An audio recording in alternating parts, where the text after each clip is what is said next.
അസ്സലാമു അലൈക്കും വറഹ്മത്തുള്ളാഹി വബറകാതുഹു. ഹലോ ഫ്രണ്ട്സ്, എല്ലാവർക്കും പ്രവാചക ചരിത്രത്തിലേക്ക് സ്വാഗതം. വിശുദ്ധ ഖുർആനിലും തിരുനബി വചനങ്ങളിലും പ്രതിപാദിച്ചിട്ടുള്ള ഏതാനും നബിമാരുടെ ജീവിത ചരിത്രത്തിലെ കുറച്ചു ഭാഗങ്ങളാണ് നിങ്ങൾക്ക് വേണ്ടി ഞങ്ങൾ ഇവിടെ അവതരിപ്പിക്കുന്നത്. ആയിരക്കണക്കിന് വർഷങ്ങൾക്ക് മുൻപ് നടന്ന ചരിത്രമാകുമ്പോൾ ചില അഭിപ്രായ വ്യത്യാസങ്ങളോ കുറവുകളോ ഉണ്ടാകും. അത് കൂട്ടുകാർ ക്ഷമിക്കുമല്ലോ.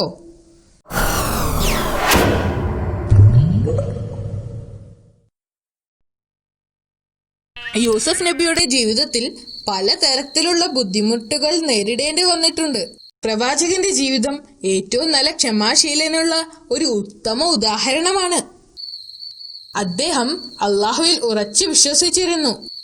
എന്നിട്ടും അദ്ദേഹത്തിന് ജയിലിൽ പോകേണ്ടി വന്നു. ഇത് അദ്ദേഹത്തിന് നേരിടേണ്ടി വരുന്ന മൂന്നാമത്തെ പരീക്ഷണമായിരുന്നു. അദ്ദേഹം ജയിലിലായിരുന്നപ്പോൾ അദ്ദേഹം കൂടുതൽ സമയവും അള്ളാഹുവിനോട് പ്രാർത്ഥിച്ചിരുന്നു. ഈ സമയത്താണ് അള്ളാഹു അദ്ദേഹത്തിന് സ്വപ്നങ്ങൾ വ്യാഖ്യാനിക്കാനുള്ള കഴിവുകൾ നൽകി അനുഗ്രഹിച്ചത്.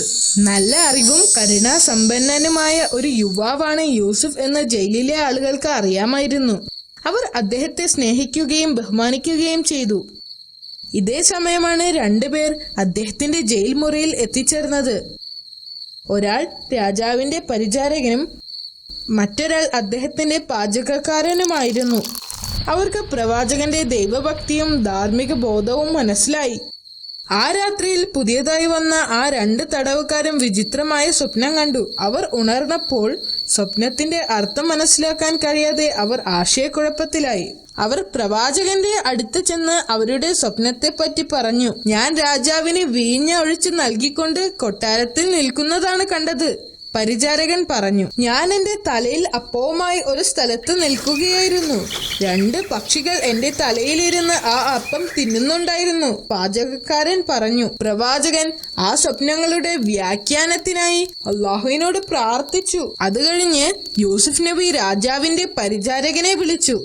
എന്നിട്ട് അദ്ദേഹത്തോട് പറഞ്ഞു, എന്റെ ദൈവം എന്നോട് പറഞ്ഞത് നീ ഉടനെ ജയിൽ മോചിതനാകുമെന്നാണ്. തിരിച്ചു കൊട്ടാരത്തിൽ നിന്റെ ജോലിയിൽ പ്രവേശിക്കുകയും ചെയ്യുമെന്ന് അദ്ദേഹം പറഞ്ഞു. പ്രവാചകൻ പരിചാരകനോട് തന്നെ കുറിച്ച് രാജാവിനോട് സംസാരിക്കണമെന്നും യൂസുഫ് എന്നു പേരുള്ള നിരപരാധിയായ ഒരു ആത്മാവ് തടവറയിലുണ്ടെന്നും രാജാവിനോട് പറയണമെന്ന് യൂസുഫ് നബി ആവശ്യപ്പെട്ടു. എന്നിട്ട് പ്രവാചകൻ പാചകക്കാരനെ വിളിച്ചിട്ട് പറഞ്ഞു, നീ കണ്ട സ്വപ്നത്തിന്റെ അർത്ഥം നീ ഉടനെ തൂക്കിലേറ്റപ്പെടുമെന്നാണ്. പ്രവാചകൻ മുൻകൂട്ടി പ്രവചിച്ചതുപോലെ സംഭവിച്ചു. പാചകക്കാരനെ തൂക്കിലേറ്റി. പരിചാരകൻ കൊട്ടാരത്തിലേക്ക് മടങ്ങുകയും ചെയ്തു.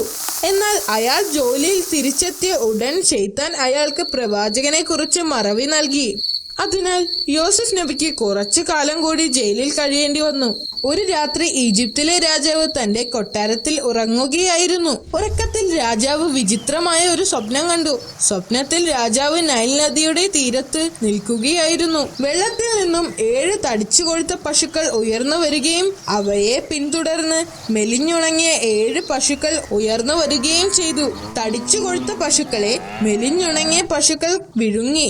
അതിനുശേഷം നദീതീരത്ത് 7 ധാന്യച്ചെടികൾ വളർന്നു വരികയും പെട്ടെന്ന് അവ അപ്രത്യക്ഷമാവുകയും പിന്നീട് അതിന്റെ സ്ഥാനത്ത് 7 ഉണങ്ങിയ ചെടികൾ വളരുകയും ചെയ്തു. സ്വപ്നത്തിന്റെ അർത്ഥം മനസ്സിലാക്കാൻ കഴിയാത്തതിനാൽ രാജാവ് ഭയപ്പെട്ടു. അടുത്ത ദിവസം രാജാവ് തന്റെ മന്ത്രിമാരെയും പുരോഹിതന്മാരെയും ഉപദേശകരെയും വിളിച്ചുകൂട്ടി തന്റെ സ്വപ്നത്തെ പറ്റി അവരോടും പറഞ്ഞു. ഇതൊരു സാധാരണ സ്വപ്നം മാത്രമാണ്. ഇതിൽ ഭയപ്പെടേണ്ട കാര്യമൊന്നുമില്ല. കുറച്ചുപേർ അങ്ങനെ പറഞ്ഞു. ഇതൊരു ദുസ്വപ്നം മാത്രമാണ്. അതിനെക്കുറിച്ച് വിഷമിക്കേണ്ട കാര്യമൊന്നുമില്ല. മറ്റു ചിലർ ഇങ്ങനെയും പറഞ്ഞു. ഈ വാർത്ത പരിചാരകന്റെ ചെവിയിലുമെത്തി. പെട്ടെന്ന് അദ്ദേഹത്തിന് യൂസുഫ് നബിയെ കുറിച്ച് ഓർമ്മ വന്നു. അദ്ദേഹം രാജാവിന്റെ അടുത്തേക്ക് ഓടിച്ചെന്ന് പ്രവാചകനെ കുറിച്ച് പറഞ്ഞു. ഉടനെ രാജാവ് പരിചാരകനെ പ്രവാചകനെ കാണാൻ പറഞ്ഞയച്ചു. രാജാവിന്റെ സ്വപ്നത്തെക്കുറിച്ച് പ്രവാചകനോട് പറഞ്ഞു. പ്രവാചകൻ അള്ളാഹുവിനോട് പ്രാർത്ഥിക്കുകയും പിന്നീട് സ്വപ്നത്തിന്റെ അർത്ഥം വിശദീകരിക്കുകയും ചെയ്തു. രാജ്യത്ത് 7 വർഷം സമ്പന്നമായ വിളവെടുപ്പുണ്ടാകും. ആളുകൾക്ക് കഴിക്കാൻ ധാരാളം ഭക്ഷണം ഉണ്ടാകും. ഇതിനെ തുടർന്ന് രാജ്യത്ത് 7 വർഷത്തേക്ക് വരൾച്ചയുണ്ടാകും. ആവശ്യത്തിന് വെള്ളവും ഭക്ഷണവും ഇല്ലാത്ത അവസ്ഥ വരും. ഈജിപ്ത് മുഴുവനും ദാരിദ്ര്യത്തിലാകുമെന്നും പ്രവാചകൻ പറഞ്ഞു. യൂസുഫ് നബിയെ ജയിൽ മോചിതനാക്കാനും രാജാവിന്റെ മുൻപിൽ ഹാജരാക്കാനും രാജാവ് ആവശ്യപ്പെട്ടു. പ്രവാചകൻ കൊട്ടാരത്തിൽ എത്തിയപ്പോൾ സുന്ദരനായ ആ ചെറുപ്പക്കാരനെ കണ്ട് രാജാവ് അമ്പരന്നു. കുറച്ചു സമയത്തേക്ക് പ്രവാചകന്റെ അറിവുകളെ പരീക്ഷിച്ചുകൊണ്ട് രാജാവ് അദ്ദേഹത്തോട് സംസാരിച്ചു. പ്രവാചകന്റെ മറുപടികൾ രാജാവിനെ അത്ഭുതപ്പെടുത്തുകയും യൂസുഫ് വളരെ ബുദ്ധിമാനാണെന്ന് രാജാവിന് ബോധ്യപ്പെടുത്തുകയും ചെയ്തു. പിന്നീട് രാജാവ് വരാനിരിക്കുന്ന ക്ഷാമത്തിന് എന്താണ് പരിഹാരമെന്ന് പ്രവാചകനോട് ചോദിച്ചു. ശരിയായ രീതിയിൽ ആസൂത്രണം ചെയ്താൽ ക്ഷാമത്തെ നേരിടാം.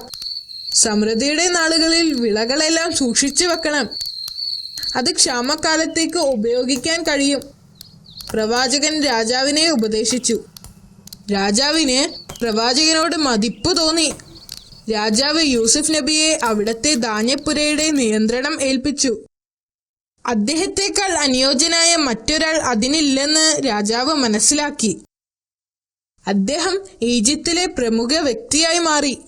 കാലചക്രങ്ങൾ തിരിഞ്ഞു. ഏതാനും മാസങ്ങൾക്ക് മുൻപ് ജയിലിൽ കഴിഞ്ഞിരുന്ന പ്രവാചകൻ ഇപ്പോൾ ഈജിപ്തിലെ മുതിർന്ന ഉദ്യോഗസ്ഥന്മാരിൽ ഒരാളായി മാറി. തുടർന്ന് വന്ന 7 വർഷങ്ങളിൽ പ്രവാചകന്റെ നിയന്ത്രണത്തിലായിരുന്നു കൃഷി. വരാനിരിക്കുന്ന ക്ഷാമകാലത്തേക്കുള്ള ധാന്യങ്ങൾ അദ്ദേഹം ശ്രദ്ധാപൂർവം ശേഖരിച്ച് സംരക്ഷിച്ചു. ഇതിൽ രാജാവ് വളരെയധികം സംതൃപ്തനായിരുന്നു. ഇതുപോലെയുള്ള പല പ്രതിസന്ധി ഘട്ടത്തിലും രാജാവ് യൂസുഫ് നബിയുടെ ഉപദേശം തേടിയിരുന്നു. വർഷങ്ങൾ കടന്നുപോയി. പ്രവാചകൻ പ്രവചിച്ചതുപോലെ വരൾച്ച വന്നു. രാജ്യത്ത് മുഴുവനും ക്ഷാമം വ്യാപിച്ചു. വെള്ളം എല്ലായിടത്തും വറ്റാൻ തുടങ്ങി. ഇലകൾ മഞ്ഞ നിറമായി. ആകാശത്ത് നിന്നും ഒരു തുള്ളി മഴ പോലും ലഭിച്ചില്ല.